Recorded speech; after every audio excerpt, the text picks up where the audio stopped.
Okay, so when we look at assembling and kind of care of our oxygen tank.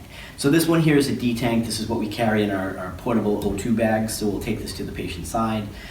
This is when you do your testing, your CPR station. Part of that station is going to be demonstrating that you are able to turn this on and adjust it to the proper flow rate and be able to make your BVM, your reservoir bag, inflate. So showing that you know how to properly assemble and deliver oxygen with one of our delivery devices. So real quick, what I want to do is I want to show you the tank, kind of talk about some of the parts of it, and then kind of show you how we would kind of put this together. So when we look at the O2 tank, again, this is medical grade oxygen. So the oxygen that is in here, 100% oxygen. That's the only thing that's in this tank. So now this is compressed gas. We note this by our green tank.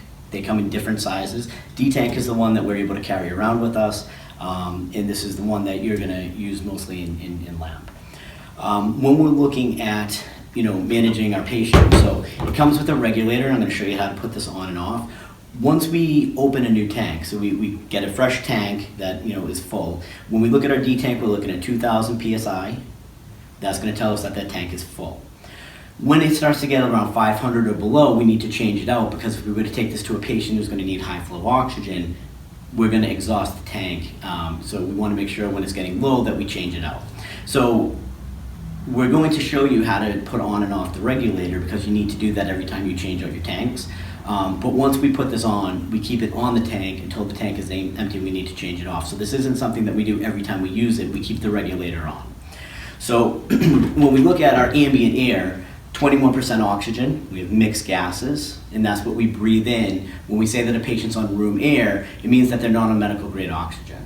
We'll talk in another segment about our delivery devices, and we'll talk about the percentage of oxygen that if we're going to supplement their oxygen, we'll look at our nasal cannulas, our non-rebreathers, and if we needed to also ventilate the patient, our BVMs. So this is our tank. When we look here, this is telling us our PSI, so how full or empty our tank is. So we can see over at the green at that 2,000, that's where we have a full tank at that PSI. When we start to get into the red, so around our 500 here, that's where we're looking to kind of change this out. This is going to be our flow.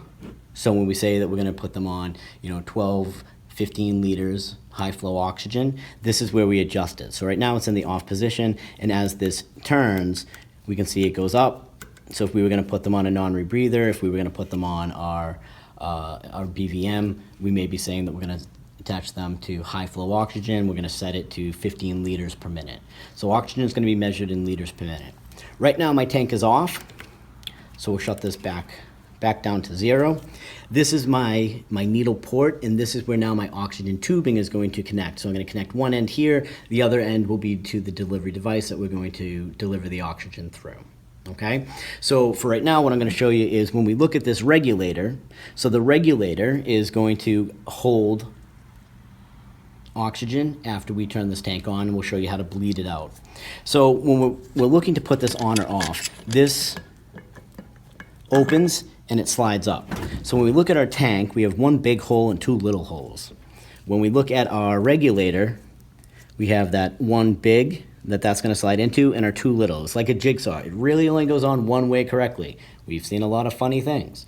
If you put it on upside down, if you put it on backwards, when you go to open the tank, you're going to hear that air escape. Remember that this is compressed gas, so if we have this on incorrectly, there is the potential for that danger. The regulator breaking off, this can become a projectile, so we want to make sure that we assemble this correctly. This little green ring in there, this is what we call our O-ring. So that ring is going to help keep enough pressure. So this one is plastic. Some of them may be brass. The brass lasts longer. So sometimes the plastic ones will crack and break, and now we'll have a leak in the tank. So when we're checking if we have a leak, check. These are easy to change out. The plastic ones are much less expensive, and the brass ones do a better job. They last a lot longer. So when you go to put the regulator on, so we've just grabbed a new tank. We take our regulator and we want to match everything up. So when this comes on, we slide it right down, and this is where you match everything up, and you see it kind of sits flush. So now as we have this, we keep control of our tank. So we'd have this either between our knees or we keep our hand on it. So we never want to keep it upright and let go of it. Once we have this secured in place, now we're able to operate this tank. Okay? This is what we call an O2 wrench. So the way that this tank is set up, this wrench slides right on here, and this is what we use to open. So this comes on, and now we crack it, and now what we see is when we adjust our oxygen, we can see our needle moved a bit, and we can hear the oxygen coming through our needle port. Okay?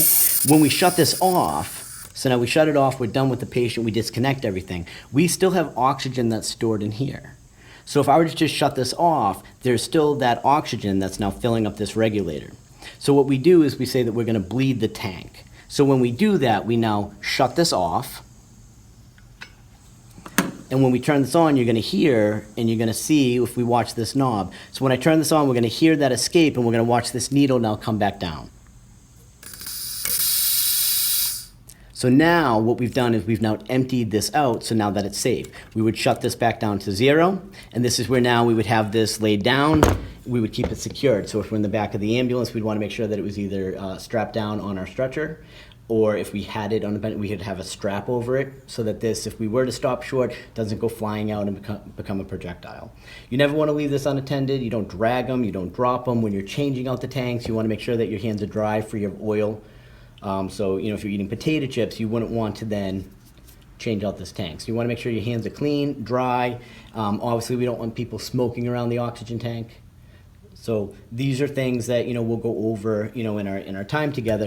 And this is a piece of equipment that obviously is important for us to know how to use. And a simple thing like changing out the regulator, when you need a new tank, you want to be able to assemble it correctly. Otherwise, you're not able to get the oxygen out of the tank.